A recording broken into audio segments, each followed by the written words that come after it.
يا ديمة خير وعطاء ويمام لقاء وسخاء، يا نجما شع فأبهجنا، يا شعلة نور وضاء. السلام عليكم ورحمة الله وبركاته. كيف حالكم جميعا أيها الأصدقاء؟ Sabahul khair. Semoga teman-teman semua dalam keadaan sehat walafiat dan senantiasa dalam lindungan Allah Ta'ala. Teman-teman, alhamdulillah setelah kita melaksanakan PTS selama 1 minggu, kita kembali aktif pada hari ini dalam pelajaran bahasa Arab. Dan pada hari ini kita akan masuki tema yang baru.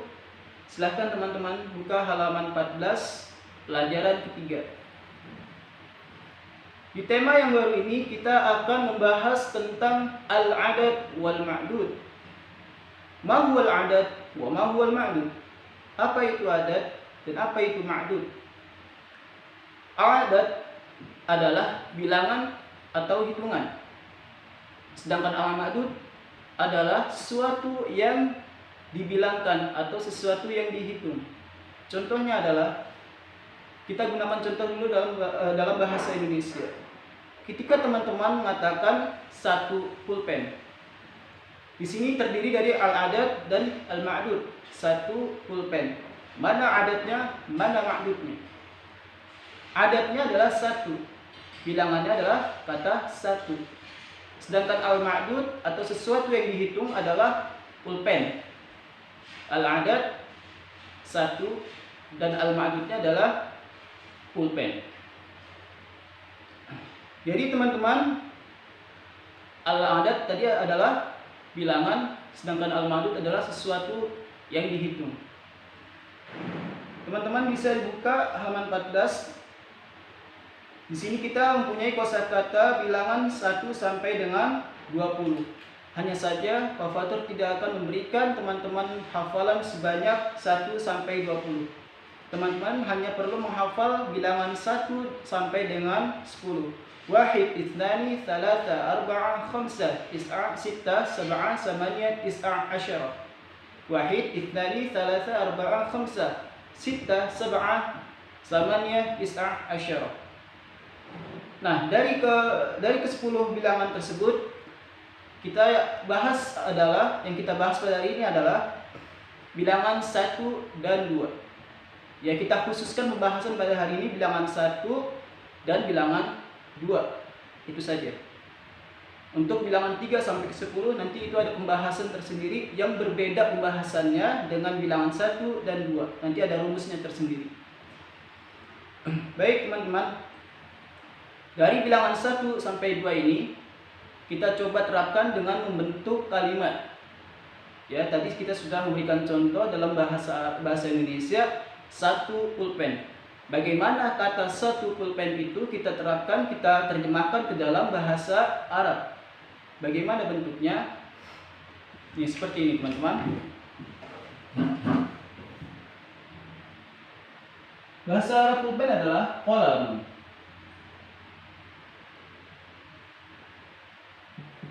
Qalam.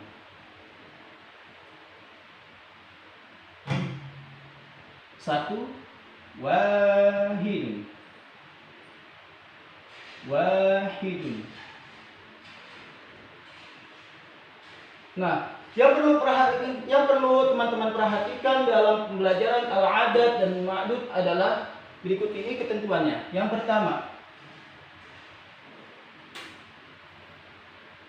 jika ma'dudnya, sesuatu yang dibilangkan, bentuknya muzakkar, maka adatnya juga harus muzakkar. Ya, apa sih itu muzakkar? Muzakkar itu adalah sesuatu yang menunjukkan makna laki-laki. Tandanya tidak ada tak marbutohnya. Jadi di kata kalamun ini tidak ada tak marbutohnya, maka disebut muzakkar. Pak Fatur ulang, jika ma'dudnya atau sesuatu yang dihitung itu bentuknya, jenisnya muzakkar, maka adatnya atau bilangannya juga harus bentuk muzakkar. Harus disesuaikan antara adat dan ma'dud. Itu yang pertama. Yang kedua, ma'dud harus didahulukan dari adat. Jadi kalau tadi dalam bahasa Indonesia kita menyebutnya satu pulpen, maka yang disebut lebih awal adalah kata satunya atau adatnya, baru ma'dudnya atau sesuatu yang dibilangkan. Satu pulpen. Ya, tapi dalam bahasa Arab justru dibalik. Ma'dudnya dulu yang disebutkan, baru adatnya. Sesuatu yang dibilangkan dulu atau sesuatu yang dihitung dulu yang disebut, baru angkanya atau adatnya, bilangannya. Ya, jadi seperti itu dibalik ya. Jadi kalau misalkan teman-teman menerjemahkan seperti ini. Contoh ya, wahidun qalamun. Susunan seperti ini tidak benar. Wahidun qalamun. Meskipun ketika diterjemahkan ke dalam bahasa Indonesia satu pulpen. Tapi ini tidak tepat.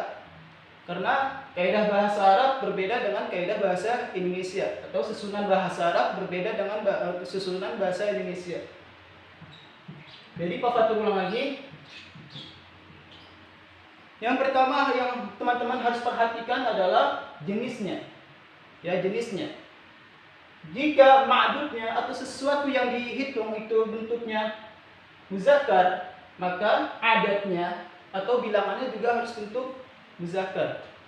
Seperti itu pun juga kalau adatnya atau ma'dudnya bentuknya muannas, maka adatnya juga harus muannas. Misal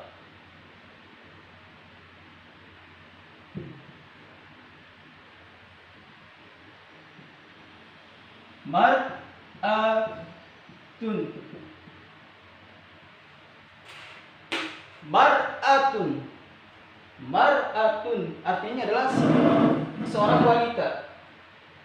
Kita tambahkan adatnya. Mar'atun wahidatun.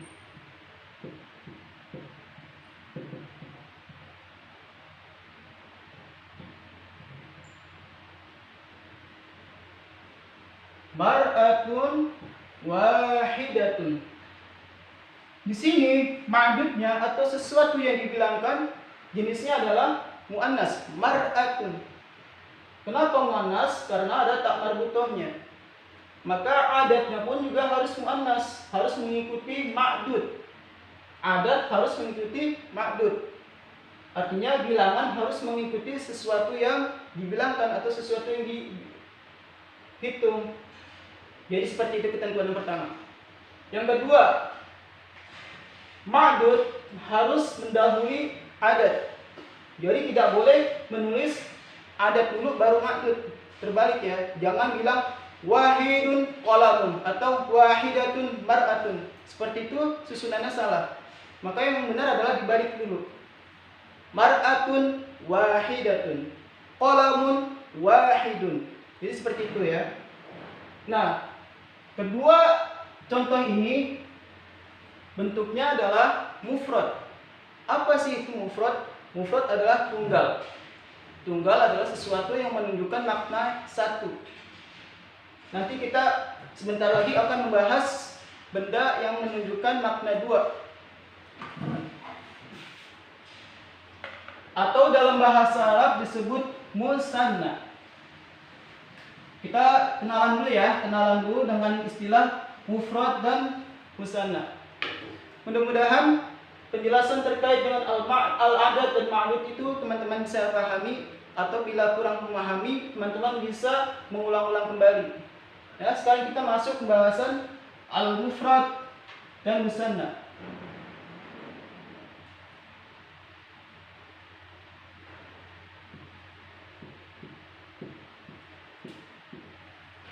Mufradun artinya tunggal, isim yang menunjukkan satu atau benda yang menunjukkan makna satu. Musanna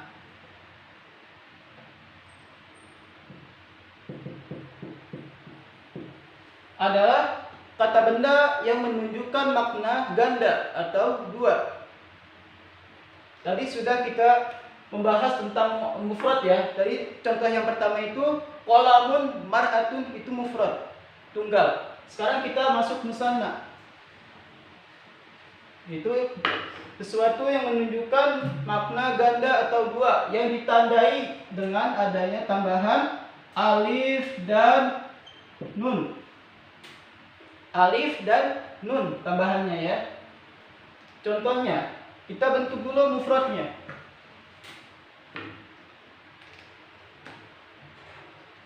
Untuk contohnya sendiri, Pak Fatur akan mengambil dari kosakata pada materi yang sebelumnya, yaitu tentang anggota keluarga. Teman-teman, silakan disimak. Kita buat contoh misalnya, amun. Apa makna amun? Amun dimana paman. Kita mau buat contoh satu paman. Bahasa Arabnya adalah amun. Kalau ditambahkan ada seperti ini. Amun wahidun. Ini sekedar contoh saja ya. Amun wahidun. Perhatikan ketentuannya sebagai berikut. Yang pertama, adat harus mengikuti madud dari jenisnya. Ya, Pak Fatur ulang lagi biar teman-teman bisa mendengarkan dan menyimak dengan baik. Jenisnya kalau ma'adudnya muzakkar, maka adatnya juga harus muzakkar. Kemudian yang kedua, ma'adud harus didahulukan daripada adat. Ma'adud harus didahulukan daripada ma'adud. Salah.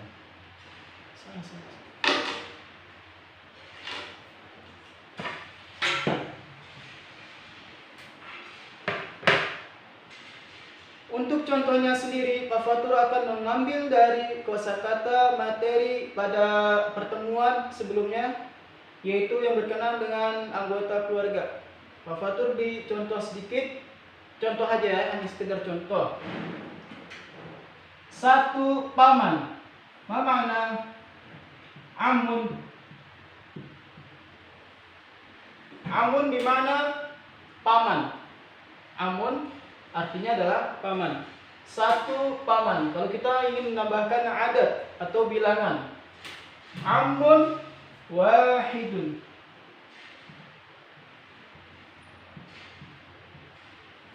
Amun wahidun.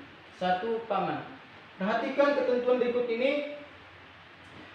Yang pertama, kalau ma'adudnya muzakkar, maka adatnya juga harus muzakkar. Ya. Kemudian ma'dud harus didahulukan dari adatnya, atau sesuatu yang dihitung didahulukan daripada bilangannya. Ya, perhatikan kedua ketentuan berikut. Kemudian contoh lain. Nah, ini bentuknya jenisnya adalah muzakkar.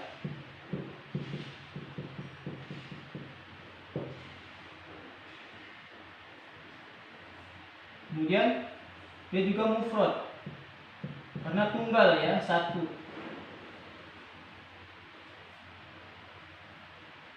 Kita buat contoh lain. Bibi, ammatun.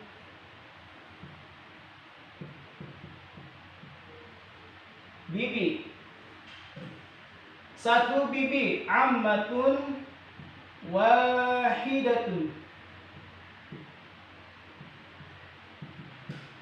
Itu ketentuannya sama ya, sama yang awal tadi. Nah, di sini kita bisa melihat penyesuaian antara muzakkar dan muannas. Perhatikan. Kemudian ma'dud lebih didahulukan daripada adatnya. Dan kedua contoh ini adalah mufrad atau tunggal. Kita akan membuat bentuk musanna.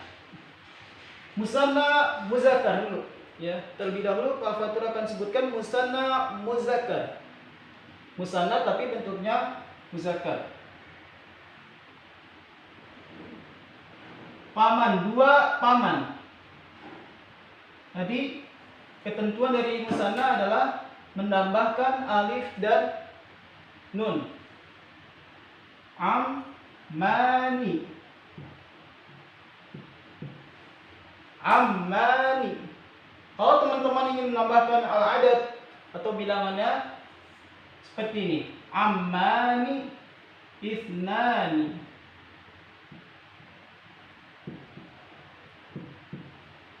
Ammani ithnani.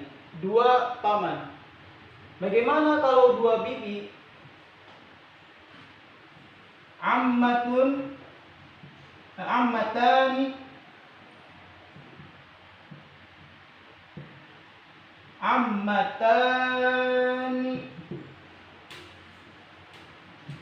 Ingat ya, huruf ta di sini tadinya adalah berharokat domah, ammatun. Sekarang kita ubah menjadi harokat fathah. Ammata, tambahkan alif, kemudian di depan alif tambahkan nun yang berharokat kasrah. Ammatani, ithnatani.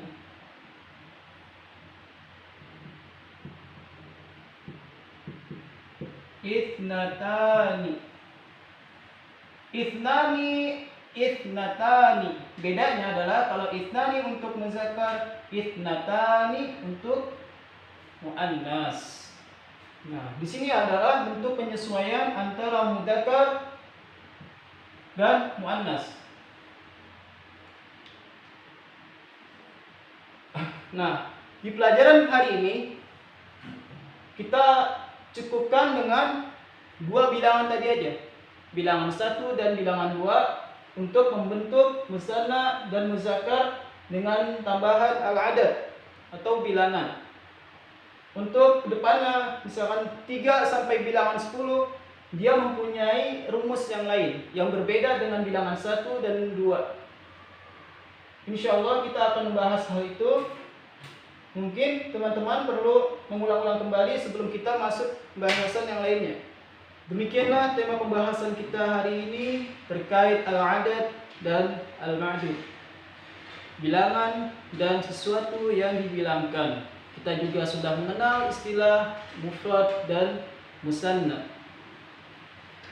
Teman-teman, sebelum kita tutup pelajaran hari ini, ada sedikit sesuatu yang ingin Pak Fatur sampaikan kepada kalian semua, khususnya kelas 3 dan kelas 6, dan secara umum seluruh siswa-siswi SDIT Bahrul Fikri. Dalam menuntut ilmu, niatkan yang pertama adalah karena Allah. Ya, sesuatu kebaikan kalau tidak karena Allah, maka hal itu adalah sia-sia. Menuntut ilmu adalah kebaikan dan hukumnya wajib bagi setiap muslim. Oleh karena itu niatkanlah karena Allah. Itu yang pertama. Yang kedua, niatkan menuntut ilmu itu untuk menghilangkan kebodohan dari diri sendiri dan orang lain. Karena kita dilahirkan dalam keadaan tidak mengetahui apa-apa, tidak mempunyai ilmu apa-apa, dalam keadaan bodoh. Oleh karena itu kita diperintahkan untuk belajar. Dan dalam belajar itu tidak sekali duduk langsung bisa. Ada tahapan-tahapan. Yang kalian harus lakukan adalah sabar dalam menuntut ilmu. Jangan cepat-cepat ingin menguasai. Sabar. Karena dalam menuntut ilmu itu menuntut waktu yang lama, biaya yang banyak, dan rasa lelah. Tanpa itu semua, menuntut ilmu adalah omong kosong belaka. Menuju kesuksesan harus dengan kesabaran dan kesungguhan, bukan dengan santai-santai, bukan dengan berleha-leha atau bermain-main. Ya. Kemudian, menuntut ilmu juga diperlukannya tadarruj. Apa itu tadarruj? Tadarruj adalah melalui tahapan, bertahap. Dari tingkatan yang dasar, menengah, kemudian atas. Jangan kita sebagai pemula dalam pelajaran apapun lalu ingin cepat-cepat menguasai, ingin masuk pada tingkatan yang tinggi. Itu salah. Harus kuasai dulu dasarnya, harus kokohkan dulu pondasinya, baru setelah itu naik agak sedikit tinggi, Kemudian jika kita sudah menguasai atau masuk ke jenjang yang agak tinggi, baru nanti naik ke jenjang lebih tinggi. Ya, perhatikan itu. Jangan terburu-buru ingin menguasai, sebab hal itu tidak akan bisa, dan itu akan membuat kalian hanya merasakan lelah saja tanpa mendapatkan apapun. Ya, yang penting adalah sabar, membutuhkan waktu luang dan kesabaran yang ekstra. Oleh karena itu, teman-teman di rumah tetap semangat dan senantiasa menuntut ilmu, niatkanlah karena Allah Ta'ala. Naktafi hadha dars fi hadha al-yawm bilhamdulillah. Insyaallah fi usbu'il qadim sanuqabil fi bahthin akhar fima yata'allaq 'anil 'adad wal ma'dud. Nakhtatim bi du'a'i kafaratul majlis. Subhanaka Allahumma wa bihamdika asyhadu an la ilaha illa anta astaghfiruka wa atubu ilaika. Tsumma ila liqa. Assalamualaikum warahmatullahi wabarakatuh.